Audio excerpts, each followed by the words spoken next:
Hello family, ఈ వీడియోలో నా స్టైల్ ఎగ్ కర్రీ ఎలా చేయాలో చూసేయండి. ఈ కర్రీ అయితే చపాతీలోకి, అలాగే vegetable pulao, chicken pulao, mutton pulao వీటిలోకి ఎక్సలెంట్ కాంబినేషన్ అనమాట. సో ఎలా చేయాలో రెసిపీ అయితే వీడియో ఎండ్ వరకు చూసి, వీడియో నచ్చితే లైక్ చేసి షేర్ చేసి నా ఛానల్ని సబ్స్క్రైబ్ చేయండి. ముందుగా ఆనియన్స్ అయితే చిన్నగా కట్ చేసి పెట్టాను, ఆనియన్స్ అండ్ కరివేపాకు.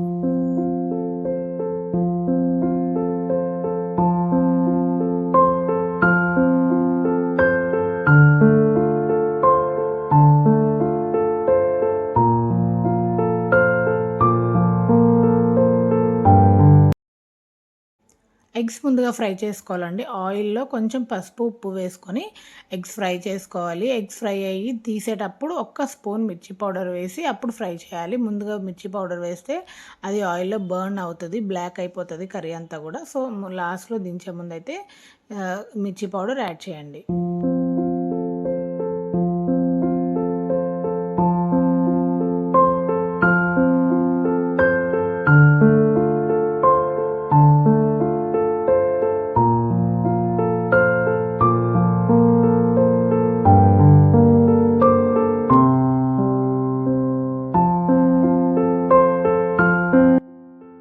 సో నెక్స్ట్ అదే ప్యాన్లో ఆనియన్స్, మిర్చి, కరివేపాకు, కొద్దిగా పసుపు, సాల్ట్ యాడ్ చేసి ఫ్రై చేయండి మంచిగా. సాల్ట్ యాడ్ చేయడం వల్ల ఆనియన్స్ అయితే తొందరగా మగ్గిపోతాయి, వేగిపోతాయి అన్నమాట. టైం తక్కువ పడుతుంది. సో వేగిపోయిన తర్వాత నేను ఇక్కడ ఏం చేస్తున్నాను అంటే కొంచెం మధ్యలో చపాతీ పిండి కూడా కలిపేసి పెడుతున్నాను, డిన్నర్ ప్రిపరేషన్ కాబట్టి. సో చపాతీలు కూడా సాఫ్ట్గా రావాలంటే ఇలా ఎంత ఎక్కువ నీట్ చేస్తే అంత సాఫ్ట్గా వస్తాయి. సో చపాతీ పిండి కలిపేసి దాన్ని కొంచెం సైడ్కి పెట్టేశాను. ఈలోపు మనకి ఆనియన్స్ అయితే మంచిగా ఫ్రై అయిపోయినాయి, చూసారు కదా.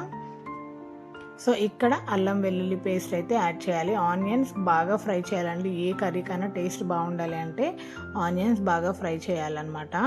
సో అల్లం వెల్లుల్లి పేస్ట్ ఇది కూడా బాగా ఫ్రై అవ్వాలి. నేను ఇక్కడైతే ప్యాకెటెడ్ అల్లం వెల్లుల్లి యూస్ చేస్తున్నాను. సో మీరు ఫ్రెష్గా చేసింది అయితే ఇంకా బాగుంటుంది taste.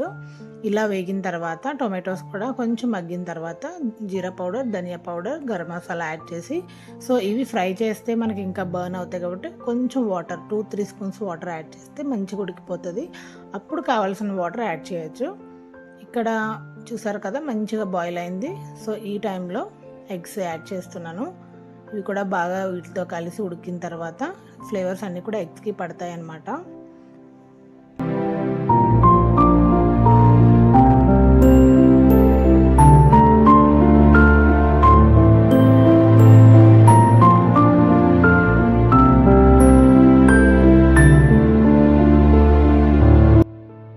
So here comes the secret ingredient అండి.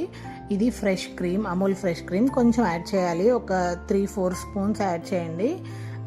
సో అది యాడ్ చేయడం వల్ల టేస్ట్ అయితే సూపర్ ఉంటుంది. చాలా కమ్మగా ఫ్లేవర్స్ అన్నీ బ్యాలెన్స్ అవుతాయి. కొంచెం బటర్ కూడా యాడ్ చేసుకున్నాక లాస్ట్లో చూసారు కదా కర్రీ ఎంత బాగుందో. ఆ టెక్స్చర్ చాలా థిక్గా క్రీమ్ యాడ్ చేయడం వల్ల చాలా చాలా కమ్మగా ఉంటుంది. కంపల్సరీ ట్రై చేయండి. నేను ఇక్కడైతే రోటీతో సర్వ్ చేస్తున్నాను. పులావ్స్లో కూడా మంచి ఎక్సలెంట్ కాంబినేషన్ అనమాట. తప్పకుండా ట్రై చేయండి. వీడియో నచ్చితే లైక్ చేసి షేర్ చేసి నా ఛానల్ని సబ్స్క్రైబ్ చేయండి. బాయ్.